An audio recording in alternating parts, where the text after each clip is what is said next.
Welcome to That Indie Runner. This is the That Indie Talk podcast. So I started these discussions in light of Women's Month happening next month. I've been doing this every year, actually. I think you've done something for us before on Yeah, so I think Women's last year was the Day. Instagram takeover. Yes. For that total sports race, which I absolutely Yes. love. Yeah, that So was thank fun. you. So this is like a catch-up session to see how you've progressed, how your life has changed.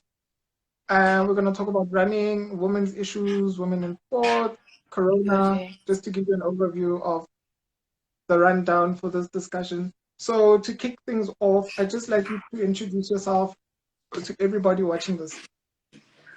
Okay, hi everybody. I'm Kimberly. I am an avid runner. I love running, athlete. I'm also a teacher, and yeah, I met Athlete, I think quite some time ago. I think with Bromfree Runners. And I think that's when I started running, actually, was with NRC and Bromfree. How did you find out about Bromfree and get involved in NRC and all those activities? So NRC was through one of my mates called Lindsay. So she was running, I think it was every Tuesday and Thursday. So I'm not a gym person. I like to kind of work out with other people. And NRC was kind of the perfect setting to start an exercise program. So I started with I think the 4K, and then I picked it up to 8K. And that's where I met Bevan and Fali and Dan and all of them. And then, so then they kind of introduced me to Bromfree. And Bromfree was helpful, especially on the weekends, to get in your long runs. So that's how I started it. Because obviously with NRC, when you start like getting to the 12K, you kind of get to a point where you want to go longer. You want to go longer and faster. Yeah, and Bromfree was really great for that because of the group running. It was always safe and very inclusive, you know? And we ran in the dingiest corners of Johannesburg. Literally. We ran in Joburg CBD. I'm sure we've been to Hillbrow at some point. With Bromfree, I remember running through Park Station. We've done it all. Yeah, Just to give everybody some background on what NRC is. So NRC was Nike Running Club. It was a club, a social club that was hosted by Nike, which we used to have sessions on Tuesdays, Wednesdays, and Thursdays, and sometimes weekends. So for events like Soweto Marathon, there'd be special training runs. So yeah, that was our schedule, our workout schedule for the week. And now that's changed. But yeah. I know. Now we got a solo run, and it's so difficult because I'm not trying to get kidnapped. Well, yeah, that's another issue, but we're going to touch on that a little bit later. Okay, cool. I saw that you launched the business, and you quite explained the business model to me. But to be honest, I didn't really understand. So I wanted you to just talk about your new business venture, and what it's all about, and your objectives for it. Okay, so because I'm a teacher, I've been in education for 5 years, and I just thought, being in a classroom is great, but it's always nice to kind of build on your own brand and grow your own brand. Hello, Boxer. So what really my Teachervirtuality is about, if you look at a lot of the teachers in the States and in Australia have blogs and kind of platform where they reach out to one another and kind of have a space where teachers come and find resources, come and find some guidance, and just get some kind of have some kind of support system. And I think in the education system in South Africa, we don't really have a safe space like that. So I found and I noticed when I was not at school and teaching online, I kind of had to just Google resources, and I almost found like I was, alone. I couldn't kind of connect with other there's no platform for us to connect with other teachers, even if it's not teachers from your own school, because sometimes you don't want to bother the people who are just as stressed as you are. But it's sometimes nice to just find a space where you can feel safe and you can kind of vent without anyone judging you. And yeah, so it's just teacher virtuality is just for parents to just reach out and say, I'm struggling with this. How can I, help my child during homeschooling? How can I help them succeed? So it's more of a teacher portal, but also a bit of tutoring, because obviously that would be my kind of source of income to run it. I think that's a very innovative idea, because now with the Rona and everything being digital, we're not limited to the school that our child is in. Exactly. With your platform, you can reach out to teachers who are in other schools, which is not something that we had in the past. Yeah, exactly.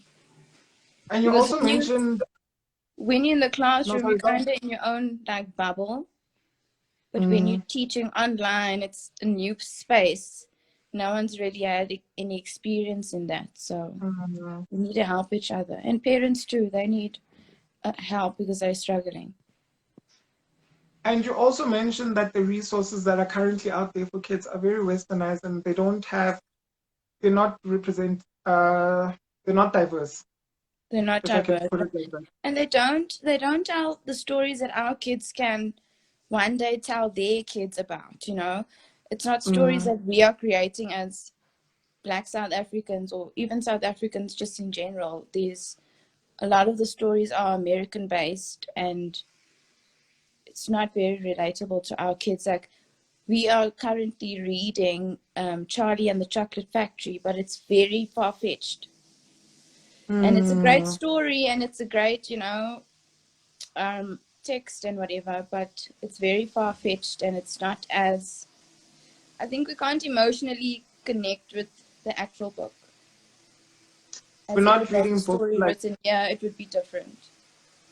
Yeah, for example, like Coconut, I think it would resonate with us. Exactly. Pre and post 1994 kids who were part of the first batch to attend multiracial schools, and the struggles that we faced were only really vocalized in a text like that, which only came out when the author was in varsity. So that was probably like when I was in high school. It was many years later after that happened. So I think your business is a very innovative idea. Yeah, and I also think teachers need to start making their own and publishing their own reading books. And your platform... Red Stompy. Do you guys still read that? No. I think that was before my time. I can't even remember what we read in primary school. Yeah, you see, I know I read a Shakespeare book in grade 3. Anything. I read a Shakespeare book in grade 3, I think. I mean, but it wasn't in that.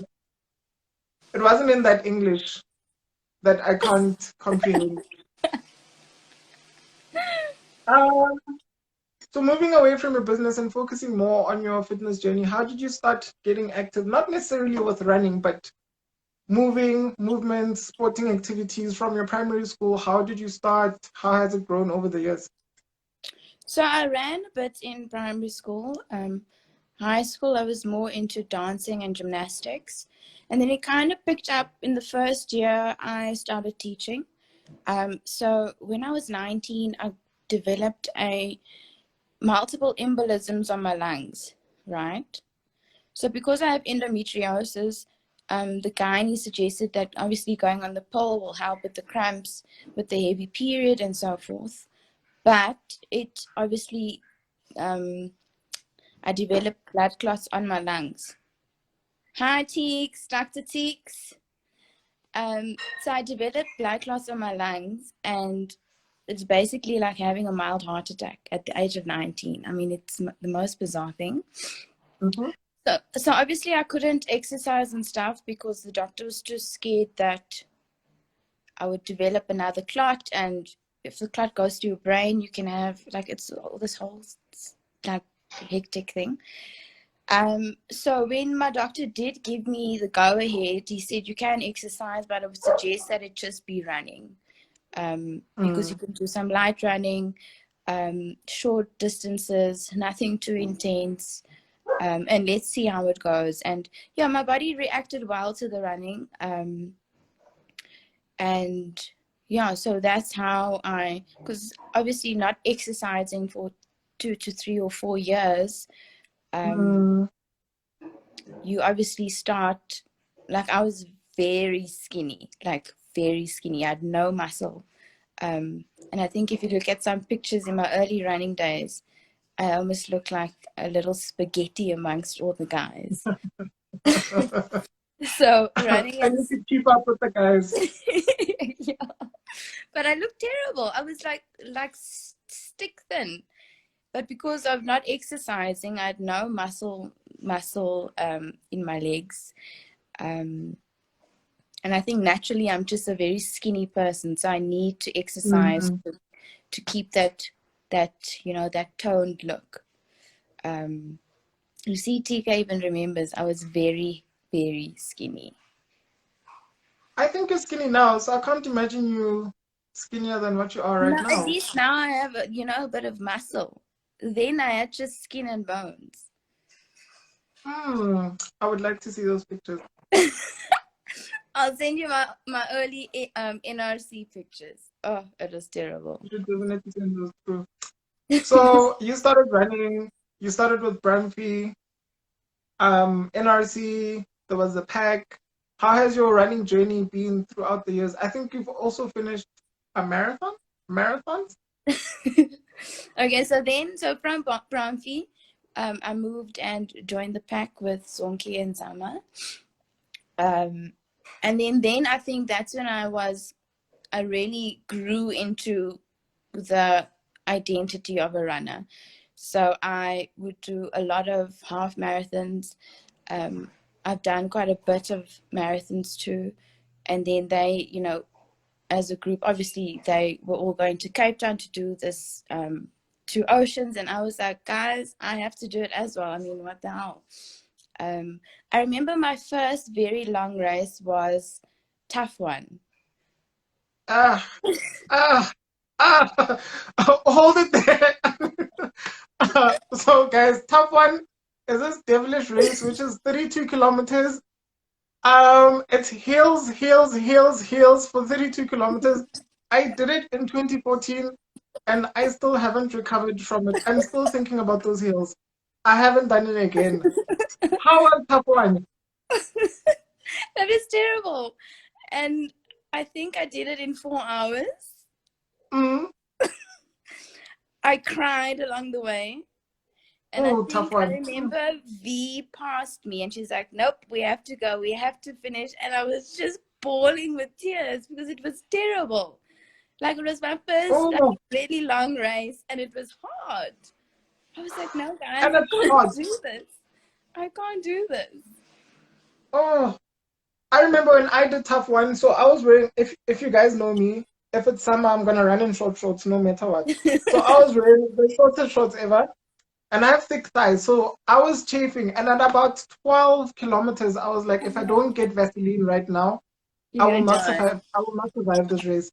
And somehow, at around 12, 13 kilometers, there was a person there holding a tub of Vaseline. It was like God sent that person to that spot. So from then, I got smeared it all over my thighs. And that's how it could last for the remaining, 20-something kilometers. Yeah. But that's a very brutal race. No, it's terrible. It's terrible. And I feel like you don't even know when the actual race is beginning because the beginning of the race is hard, the middle is hard, and the end is just crap.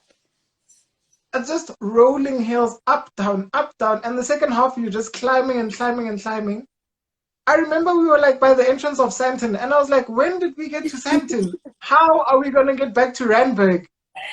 And people are just passing you, and you're like, what is going on? But we ran it, I think, as Branfi back in the day. So I think I was a Zama and Zonke, and we kept passing each other, catching up. So it was a vibe back then. I enjoyed it. Yeah. But the one terrible thing about Tough One is the heat. It's just too hot. Nabisa, you're right. Hot. Vaseline saves lives. Yes, it does. It It really does. It does. Especially for thick thighs. So you've done Tough One, you've done Soweto, you've done Two Oceans, does. right? Yeah, I've done Johnson Crane. I've done Vol Marathon. I've done Bobby's, but that I think is half. Is there an Edenvale? I think I've done Edenvale. I can't remember if that was half or if that was a marathon. I can't remember. I think it's a marathon as well. Yeah, I I think think there's it's a both. marathon. You just choose which Yeah, one you want to do. yeah. And then After there was Rona, also Pick and Pay. oh, okay. So those are all the January races. Yeah. So after the Rona, is there a race that you want to do, like Comrades maybe? Maybe. But I think I want to give Two Oceans another go. Mm.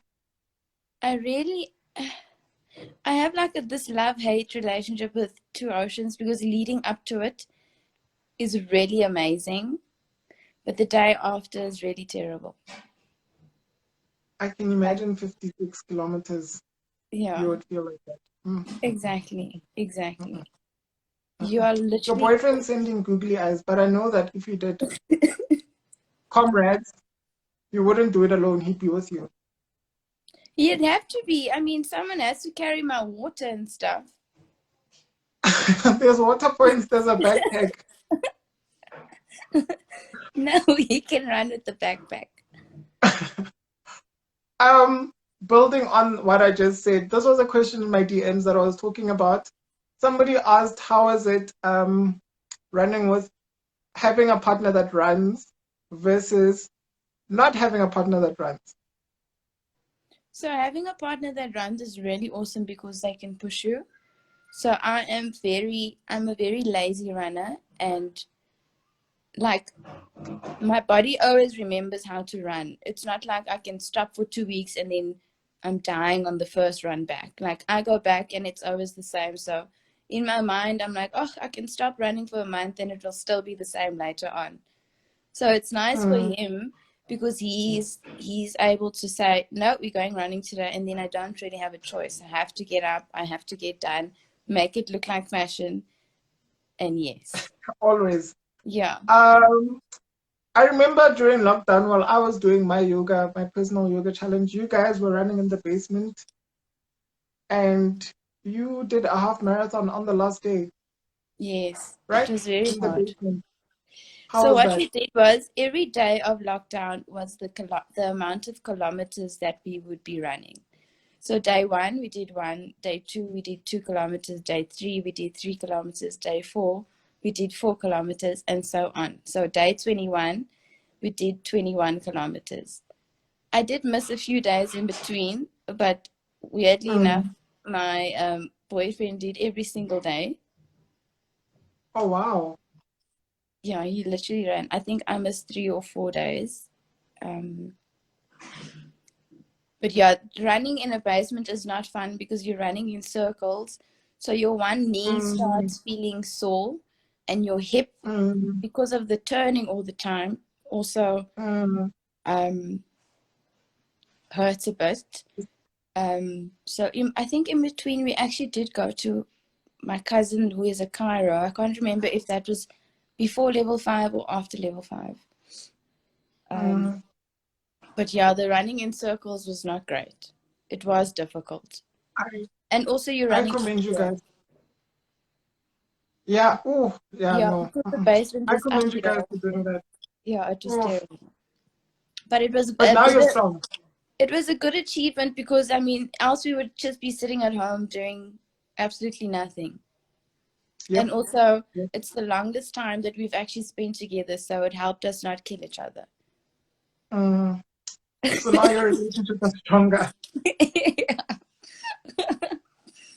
So you've done, if anybody scrolls through your Instagram, they're going to see flaming running pictures from Joburg and Cape Town because you always make it look fashion. What have been your experiences running in the two different cities? So it's weird because I actually struggle. Like my first few runs in Cape Town are usually difficult. I don't know if it's the altitude change, But I really struggle with the air in Cape Town in comparison to Joburg. And even though sometimes people say that it's harder to run in Joburg, I actually find it easier to run in Joburg than in Cape Town. But it's nice in Cape Town because they have such nice views in comparison to us. So in Joburg we have to really try hard to make our picture look as nice, whereas in Cape Town you can take one picture and it looks amazing. On the promenade, you're done. Exactly. It doesn't even matter if you're making it fashion or not. You're just looking great. It just looks nice. Exactly. Whereas in Joburg, I mean, all we have is the felt. True. And people's houses. And hills. And taxis. Exactly. And people stopping to, I don't know, try and have a conversation with you. It's ridiculous. I can relate. So before this lockdown happened and the corona came into our lives, how did you balance your fitness life with your teaching career? So and your masters? What? I'm saying, how did you balance it? How did you balance it all? Being a teacher, doing your masters, running. Oh yeah, doing my masters. Wow, that was difficult, I must say. But it's when you put yourself into a routine and you kind of become used to doing certain things, then you can't do the one without the other. So what's nice being a teacher, you finish at 2:00 and then you can go run. And I used to run with Runtel that before Corona. So it would be nice. I'd finish work, I'd go to Rosebank, grab something to eat, do some work if I need to, hang out at Vida for a bit, grab a coffee, and then meet everybody for a run. And then, you know, that would kind of be my routine every day of, I know before I run, I'm going to get some work done so that, you know, after my run, I don't have to worry about doing anything like that. So I think getting into a routine helps with balancing between the two. It's also nice to run with other people because you kind of hold each other accountable for actually going to the run. When you're depending on yourself, it's easy to say, oh, I'm just going to go home, I'll run tomorrow. And then tomorrow comes and then you don't really think about running. And then before you know it, the week's done and you haven't done any training. Then you say, oh, the week is gone, I'll try again next week, and the cycle continues. Exactly. And then a month has gone by. So now after Corona, how do you balance it? What's your new routine? So obviously now I'm teaching online from home. So we start around 9:00. So at least it gives me some time in the morning to try and do some exercise. But also if we finish early by 11:00, then when all my, like for instance, Layla, who lives close by, when she's done with her clients, we'll do a loop in the area or meet at the spa and do a run. And it's so nice to run with somebody else, because then at least, even if you're not feeling like pushing it, if you're with somebody else, you kind of push yourself to keep up. Yeah. I miss running with people. No, me too, because it's always like such a vibe, and you know, there's always photos, and there's always like, I think also what I enjoy about running is the social thing, you know. You get to like just press pause on all your stresses and everything like that, and meet up with your mates, go have a run, grab a coffee afterwards, catch up with everyone. Now it kind of seems like we have no like physical connection with anyone in the running vibe, you know. The only social encouragement you get is the cheers from people on Nike Plus sending you like a clap or a go for it. That's literally all. Otherwise, all self-motivation. Yeah, it's difficult. It is difficult.